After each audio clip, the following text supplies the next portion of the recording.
I'm lucky to live in a country where tornadoes aren't really a thing. I've never got to experience one in real life. But there was a movie once upon a time, that released in 1996. So we're going back a couple of years. And it was called Twister. And that movie scared the wastage out of my intestines, if you catch my drift. So today, I'm going to face that fear. Today, we're reacting to 10 infamous tornadoes that's hit the US of A.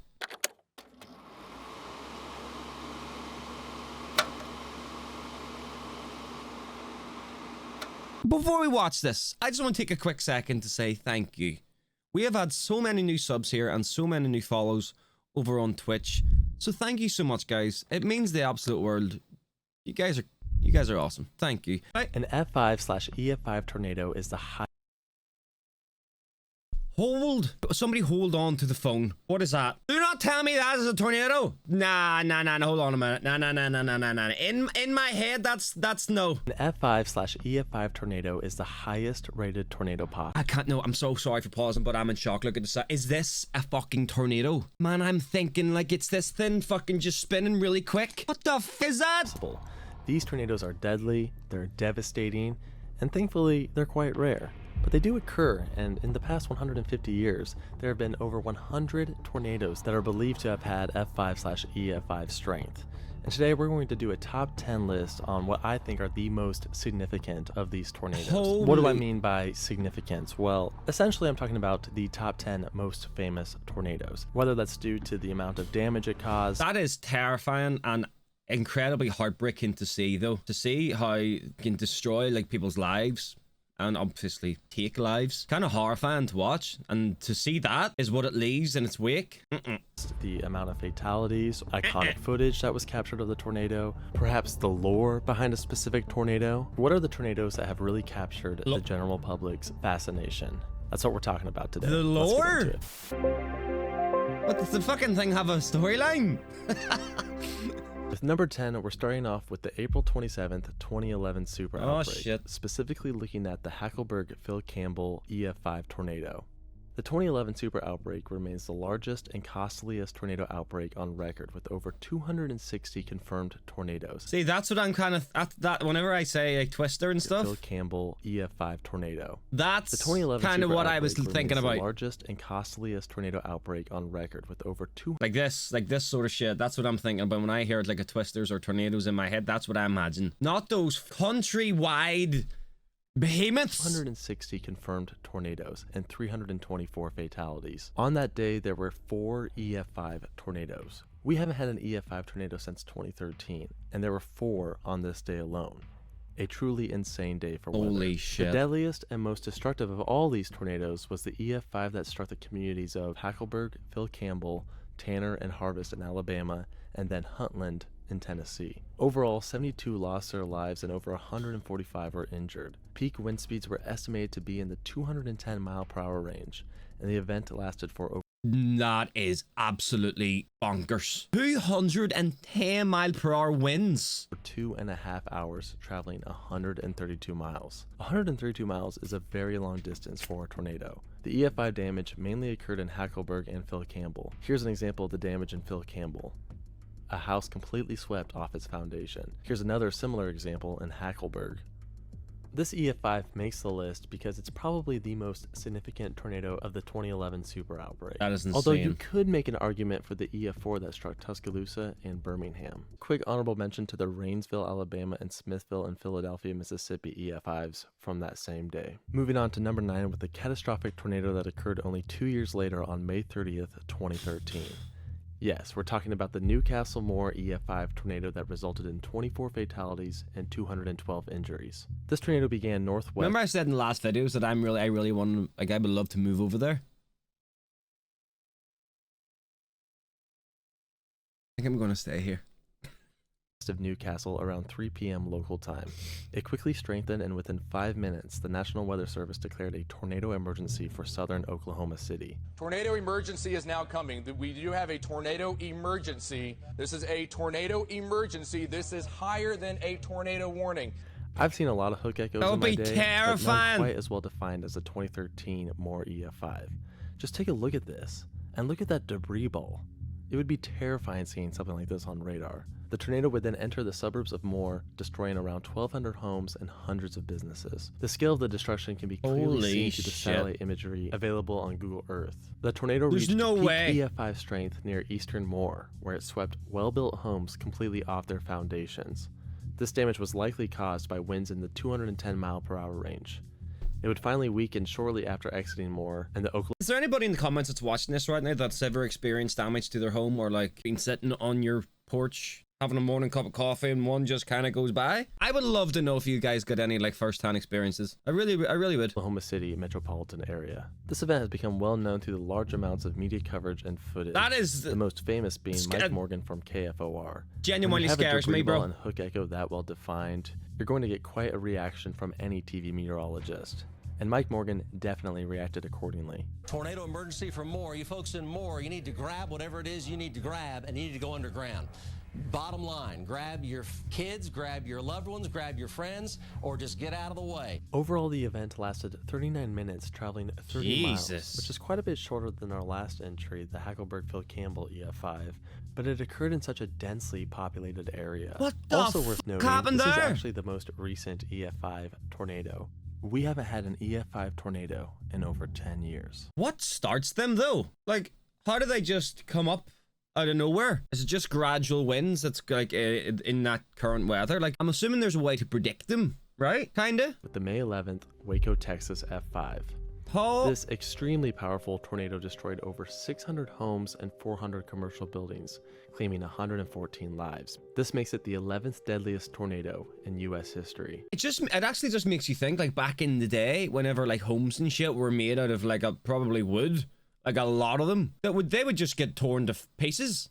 Like, goodbye, all the best. Obviously today's houses are probably a bit more sturdy, but there are still houses out there that could still get blown away. Bye again. But like back in the day, a lot of people probably lived in wooden houses. They're gone. So can you imagine the damage then? Single tornado related disaster to have over 100 fatalities until Joplin in 2011. On top of the fatalities, over 600 people were injured.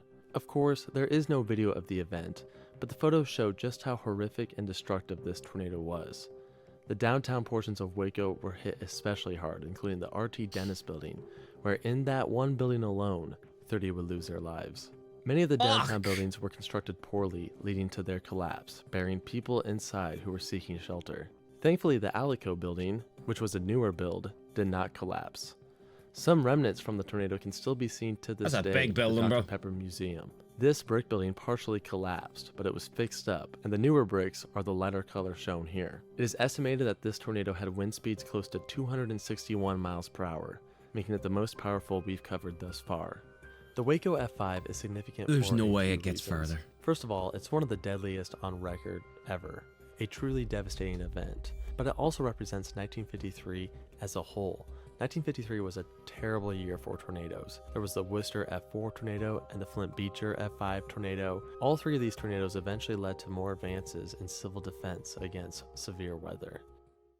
Next up, the 1991 Wichita Andover F5. By the way, these are I'm assuming these are going to get worse and worse and worse as this goes on. We're literally on the fourth one, bro, and I already want to turn this off. It also makes me kind of want to watch Twister. Any of you guys know the movie I'm talking about? It was a good movie. Terrifying. Good. In 1991, around 6 p.m., a tornado formed near the city of Hayesville, Kansas.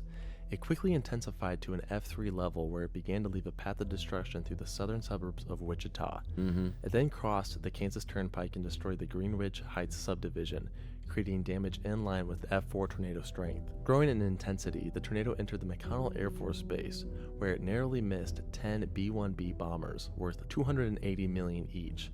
2 of these bombers were equipped with nuclear warheads. The tornado destroyed several buildings within the Air Force Base before continuing on towards Andover. If they had hit those tornado or those nuclear warheads, would they have exploded them? It approached Andover. The tornado completely swept well-built houses off their foundations on par with F5 Look level at that. damage. At the same time, the tornado sirens in the city failed to activate. Thankfully, police officers quickly entered the Golden Spur Mobile Home Park, informing the residents to seek shelter. This action saved dozens, maybe hundreds of lives, as just 10 minutes later, the trailer park took a direct hit. In the end, there were 17 fatalities and 22 injuries. The 1991 Andover tornado is definitely one of the more well-known F5s.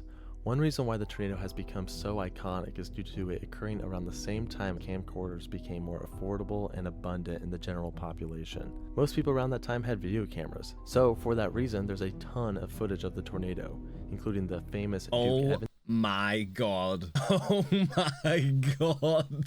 Nah! I ain't gonna lie, if I open the back door and to go into the backyard and outside the back, I'm just gonna let it take me. I am just gonna stop what I'm doing and let it take me. I will accept defeat. Holy shiitake mushrooms. Footage, and what might be one of the most famous pieces of tornado footage ever, the McConnell Air Force Base footage. Look at all that debris flying around, man. Absolutely insane. Moving on to number 6, the 1974 Xenia, Ohio F5. So this specific F5 tornado was part of a huge tornado super outbreak that occurred on April 3rd and 4th of 1974. Overall, there were 148 confirmed tornadoes, resulting in 319 fatalities and $5.3 billion worth of damage adjusted for inflation in 2024. Of the almost 150 tornadoes, 7 of them were F5s. Remember what I said earlier, that there hasn't been an EF5 since 2013 and more? Well, this super outbreak had 7.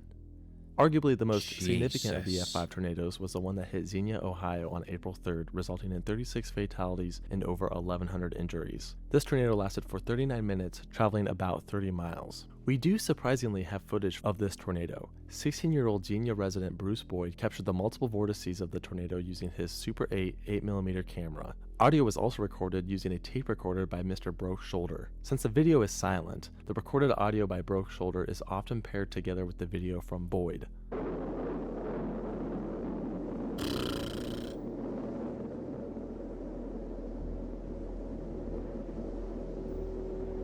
That is like the McConnell Air Force Base crazy footage from the previous entry, the video captured by Boyd is considered to be one of the most significant videos ever captured of a tornado. Ted Fujita did a large survey of the damage created in Xenia and concluded that the tornado may have had wind speeds over 300 miles per hour. In fact, he originally gave the tornado an F6 ±1 rating, but then he reversed his rating, giving it an F5, as an F6 is considered inconceivable damage. Essentially, an F5 means like clean slate destruction. I mean, we're talking all that's left is a bare concrete slab. So how can there be an F6 if F5 is already pure, true devastation?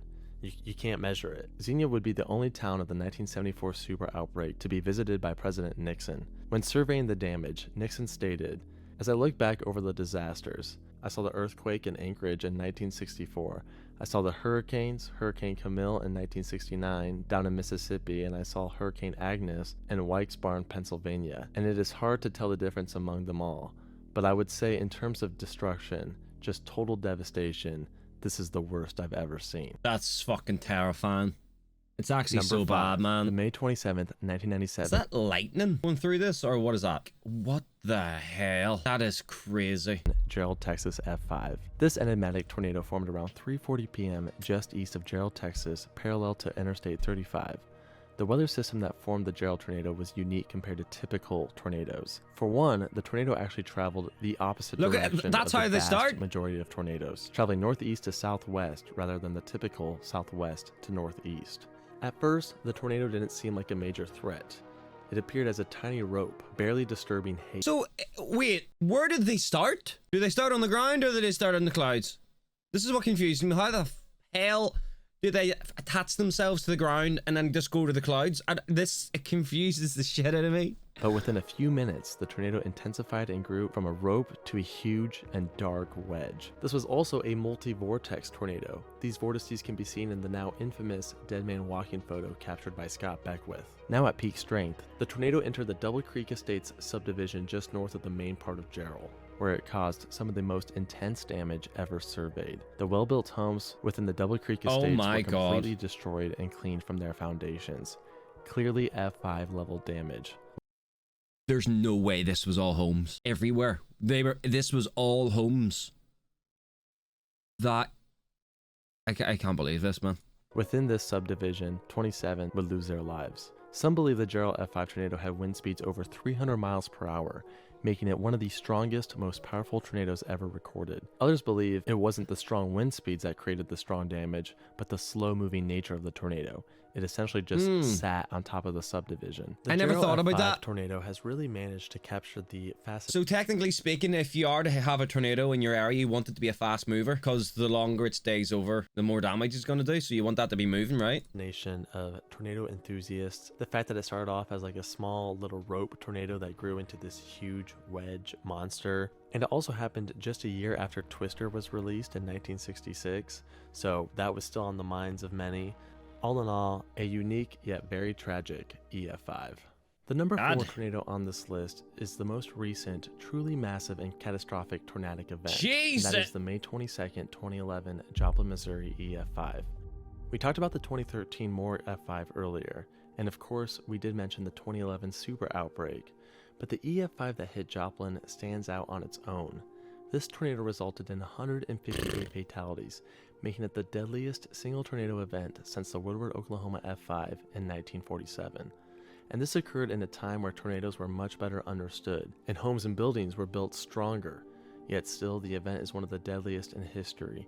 It currently ranks as the 7th deadliest in the US. The tornado destroyed more than 4,000 buildings, making it the costliest on record at $3.64 billion adjusted for inflation. Wait a minute. How many? 7th deadliest in the US. How many The tornado buildings? destroyed more than 4,000 buildings, making it the costliest on record at $3.64 billion adjusted for inflation. One aspect that made the Joplin EF5 so deadly was the fact that it was rain-wrapped. People literally couldn't see it coming. There are numerous videos on the internet of people looking straight towards the tornado, but you can't see anything. It's just a massive black wall. Truly terrifying. Yeah, that looks really crazy right over there. Oh, that does. It does over there, really. I don't know if that's just heavy rain, but that looks like... To me, the Joplin EF5 tornado is truly a worst-case scenario event. I mean, it formed right before it entered the city, and then it dissipated right after it left. Nah. The tornado tore a massive path through the southern portion of Joplin. The satellite images from Google Earth show the large amount of destruction throughout the residential streets and commercial district on Rangeline Road, and the scar can still be seen to this day. Number 3 on the F5 list is the tornado we actually just mentioned, the April 9th, 1947 Woodward, Oklahoma F5. This was a very long-tracked, very intense tornado that completely destroyed Glazier and Higgins in Texas, and then heavily destroyed Woodward, Oklahoma.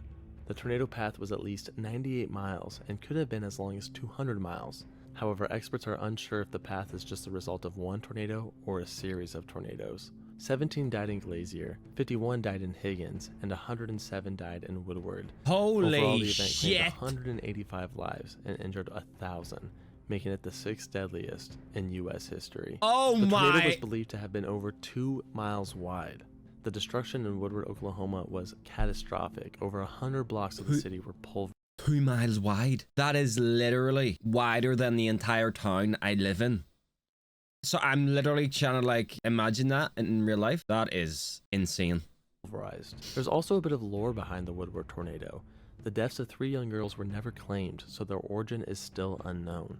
They all received proper burials thanks to the generosity of a local resident named Wayne Lawson.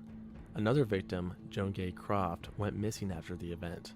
According to eyewitnesses, she had an injured leg and was receiving care at a local hospital. While she was waiting with others in the hospital basement, 3 men in military uniforms took her away, claiming that they were taking her to Oklahoma City, and what happened to her after that still remains a mystery to this day.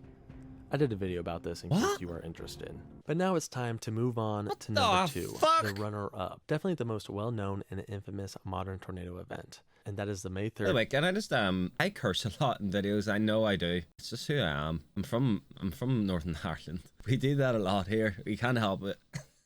It's just the way we are. 1999. So don't get offended, okay? F5. You're not allowed To this to. day, this is believed to be the most powerful tornado ever recorded, with estimated wind speeds between 300 and 320 miles per hour. Nah. Hurricanes are massive, Where is it? obviously, but in terms of power per square meter, this may be the most powerful weather event in recorded history. So how's it not number 1? Truly a monster.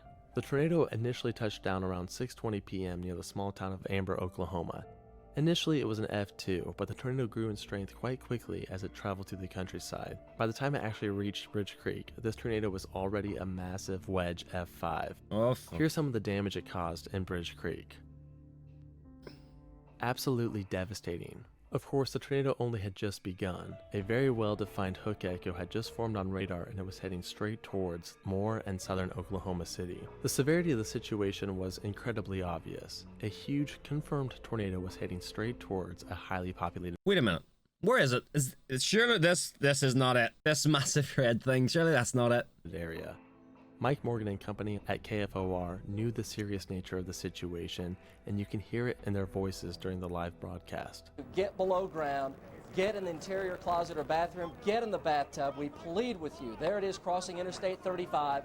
There is a tremendous amount of debris in the air. We pray and plead with you, please get down now. Also, for the first time ever, a tornado. You know what breaks my heart about listening to stuff like that? Can you imagine? Because there was definitely people out there that wouldn't have taken it serious and probably were like a little bit ignorant to it, and they thought, because nobody ever thinks that something will happen to them, right? Until something happens to them. And I can guarantee there was a lot of people lost their lives that were just ignorant to it. It breaks my heart. Tornado emergency was issued by the National Weather Service. Incredible coverage was also captured by Gary England and his team over at KWTV. The tornado entered the suburb of Moore, creating a wide path of destruction. It headed north but then shifted east as it tore through Del City and then finally left the suburbs of the greater Oklahoma City metro area. All in all, the tornado lasted 1 hour and 25 minutes. It traveled 38 miles, destroying 8,000 homes, 1,000 apartments, and 260 businesses. The scar could be seen for quite a while through historic satellite imagery. Here it is in 1999, and you can still kind of see it as we go through the years. And to this day, you can still find abandoned driveways that used to lead to homes that were destroyed in the tornado. Jeez. It's crazy. The tornado is significant because it really was a worst case scenario, kind of like Joplin from earlier. Many had feared that something like this I don't would understand. How can it get worse then? happen towards Oklahoma City. How does it get worse? And on May 3rd, 1999, it did. The footage from KFOR, especially the scene with the horizontal vortices where Mike Morgan is left speechless, is still one of the most insane and heartbreaking pieces of tornado footage in existence. You possibly can. That's an F. Look at the horizontal vortex. That is an F4 to an F5. Just go get safe. Oh my gosh. 89, South 89. Finally, we have reached number 1, the worst and potentially most powerful tornado ever documented, the 1925 Tri-State Tornado. Oh, this Lord. tornado holds many records. First off, it lasted 7 hours. 7 hours, and it traveled over 219 miles from Missouri to Indiana, making it the longest tracked tornado ever documented. And it's also the deadliest in U.S. history, with 695 fatalities and over 2,000 injuries. Some of the hardest hit communities were Murfreesboro, Illinois, where 200 died, DeSoto, Illinois, where 60 died, West Frankfort, Illinois, where 102 died, Griffin, Indiana, where 44 died, and Princeton, Indiana, where 38 died. The tornado was likely rain-wrapped. Witnesses claimed they couldn't see the actual funnel. To them, it just appeared as a dark cloud on the ground, destroying everything in its path. Very similar to Joplin and the Woodward tornado that we talked about earlier. There were other witnesses who say they saw 2 funnels circulating around each other, confirming the actual funnel. To them, it just appeared as a Who dark the hell is recording this clear in 1925, man? That's 99 years ago. cloud on the ground, destroying everything How the hell are we getting? This looks like black and white filter. in its path. Very similar to Joplin and the Woodward tornado that we talked about earlier. There were other witnesses who say they saw 2 funnels circulating around each other, confirming that it did indeed have multiple vortices. Of course, it's always difficult to confirm a tornado Fujita rating prior to the 1970s, but there were reports of homes being wiped off of their foundations, and even railroad tracks being torn up from the ground. With these reports, experts like Thomas Grazoulis and Ted Fujita himself have retroactively given this tornado F5 status. This event almost has a mythical aspect to it. It was almost 100 years ago, so we just don't know what happened. Like, we don't know if it was a single tornado or a series of tornadoes. We don't know if it was a truly large and powerful F5 or if all the buildings in its path were just poorly built. We just don't know anything about it. There are photos, and of course we know about the mass casualties, but no one really knows for sure what happened. Well, ladies and gents, that was that.